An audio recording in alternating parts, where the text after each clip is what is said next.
vacancy and the challenges that they've had in filling and looking down the road and saying, this could be part of a reality for all of us, any one of us at any given time.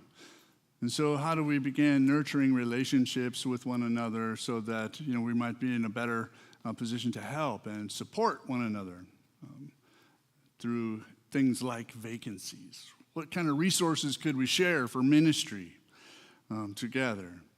And so after we had talked about it for a while, then we kind of agreed and said, we can keep doing this and it's all good and we'll talk about it and nothing will happen. And so we need to find a time when we could meet together with some of our leaders and people in our congregations could meet and get to know one another.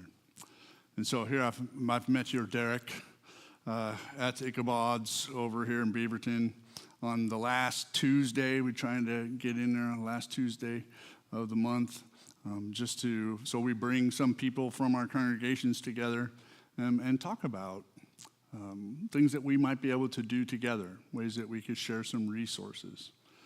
And so I know we had a digital audit from someone at our Redeemer who does that work, social media, web presence, all that. Things that we all, need, but oftentimes scramble to try to make it happen ourselves. What kinds of expertise do we have in our individual congregations that we could do? And so out of that comes, let's go with what we know. So we'll do a round robin, and we'll at least start to introduce ourselves to one another in our congregations and see where the Lord takes it from there. Yeah. I think there's some joint youth stuff worked up, maybe a joint Reformation Day service. These would be easy things that maybe we could do, and congregations be able to gather together and worship and to get to know one another. Because it's in relationships that we build those now for the sake of a future when we really need them. What are the odds? Not only for pastors to find themselves on the same page and begin working together, but then congregations also to do that as well. What are the odds?